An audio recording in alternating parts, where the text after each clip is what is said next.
Hi everybody, Miss Christina here, and today we're going to do an experiment called walking water. We're going to watch water move between these glasses using a piece of paper towel as a bridge, and we're going to add some food coloring so that this is even more interesting and also kind of pretty. So, for this experiment, what we're going to need is an odd number of glasses or cups or mugs.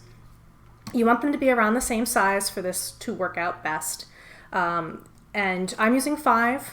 My original instructions for this use 7. You can use as few as 3. I'll explain that once we get going, but you can adapt this to whatever supplies you have on hand. You are going to need food coloring. I was only able to find gel coloring at the store. That's fine. You can also use regular liquid food coloring. You're going to need red, yellow, and blue if you're going to do 5 or 7 cups. You'll only need 2 if you're doing 3. So you're going to need water. And you're going to need paper towels. These half sheet paper towels, the pickup pieces, these are great because this is already the width that you want. But if you have regular paper towels, just cut them in half, it's fine. Once you've done that, we're going to a little origami in our science lesson. We're going to fold this in half lengthwise. So see, I'm doing it long ways. I'll fold that. And then we're going to fold that one more time the same way, lengthwise. We're making a long, skinny, thick strip of paper towel. Okay. See? So, now we just need to trim this to size. What I'm going to do is we want this paper towel to touch the bottom of both cups. It can be a little bit more than touching, a little bit pulled at the bottom, but not a ton. So I'm just going to put both ends in. Okay, so like that much is a little too much. So I'm going to cut that. So I now have a shorter piece of paper towel that's going to touch both sides. That's perfect. So for 5 cups, you're going to need 4 of those. All right. You always need 1 less paper towel than you have cups. You'll understand in a minute, I promise. You're going to want something to stir your food coloring in with, a little bit of paper towel to clean up after. And you're going to want some sort of containment for your brightly colored water because we don't want it to make a mess. I'm using a baking tray lined with some paper towel. You could also wrap your work surface in some plastic wrap, or you can use some foil or wax paper, whatever you need to do to protect your surface from getting dye on it, just in case there's any accidental drips or spills. Okay, we've got everything we need. Let's get started. So here's how this experiment works. We are going to fill cups 1, 3, and 5 with water. We're going to leave these 2 empty.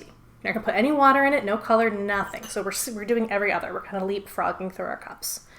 And we want to fill the cups pretty close to the top. Let me start and you can see. I tried this with lower levels of water and it didn't work as well. So you're going to want that pretty close to the top. So that's cup 1. We're skipping cup 2. Close to the same height as you can get. And cup 5, sorry. Here, you did cup 3. That was a little too much. I'll put a little of that back. Perfect. Okay. So now we're going to add our food coloring. With gel food coloring, it's stronger, so you're not going to need as much. I'm going to use 2 drops per glass. If you're using the liquid kind, probably 4 to 5. It depends on how big your glass is. You just want a good saturation without it actually adding so much that it becomes opaque. So I'm going to do 2 drops of red in glass 1. That's yellow. I grabbed the wrong one. Let's put the yellow in the middle. All better. 2 drops of red in glass 1. See? I made a mistake, but it was easy to fix. Just be patient with yourself. It'll be okay. So there's 2 drops of red in 1, 2 drops of yellow in 3, 2 drops blue in 5. So if you're only doing 3 cups, you're just going to pick 2 of these colors and skip the middle one. If you are doing 7 glasses for the full experiment, you would add an empty cup at the end, and then one more, cup 7, you would add red to again. Because what we're going to have is we have red And we have yellow. What does that make? Makes orange. Yellow and blue makes green. So what we're missing is purple. So if we added one more cup with red in it, we could mix purple in the middle. I just don't have enough cups. That's okay. This gel takes a minute to stir in. The liquid's gonna blend much, much faster. But the gel, just make sure you don't see any globs of brighter color at the bottom. Let's mix our blue. Oh, that's a pretty color, isn't it? All right. So we're going to take our paper and we're going to bridge. Before I start doing that, I'm actually going to fold it in half a little bit. Just make it a little bit easier to insert in without it going across the top and getting all wet.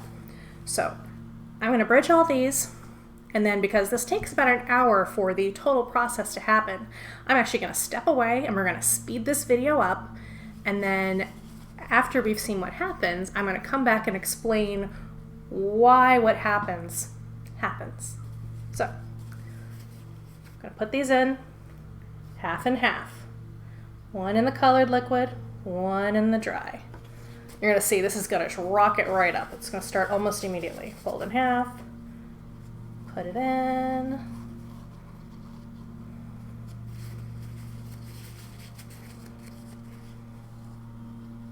I feel like I'm in a race. Get them all in before the color arcs. Okay. Once you get them in, kind of push that bottom down just a little. Try not to get dye on yourself. All right. So you want those glasses nice and close to each other.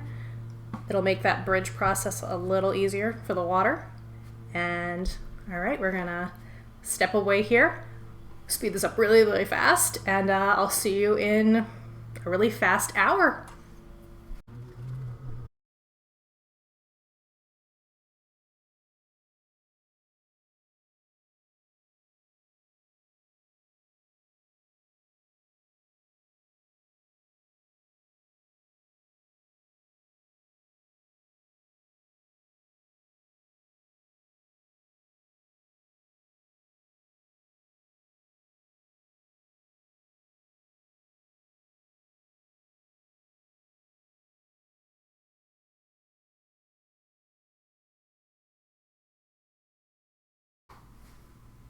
Hi!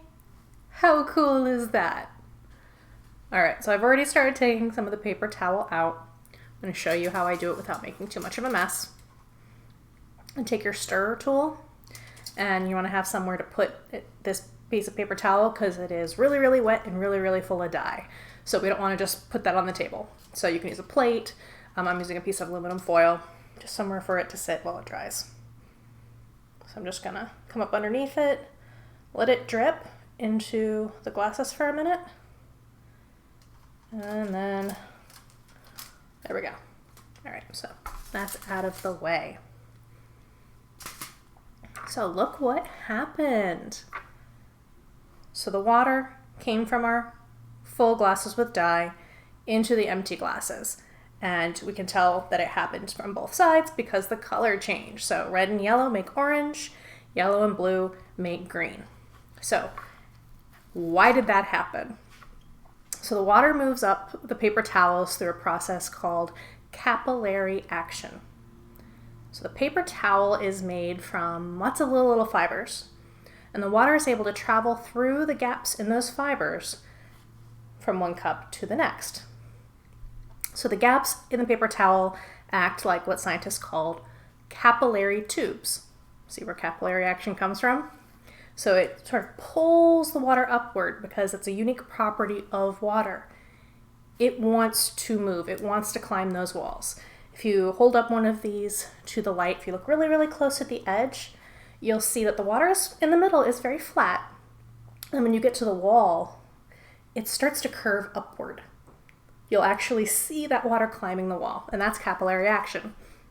When we do it with the paper towel, there's all those little channels between those fibers, and it uses it to make that trip next door. So this is the same thing that happens in a plant.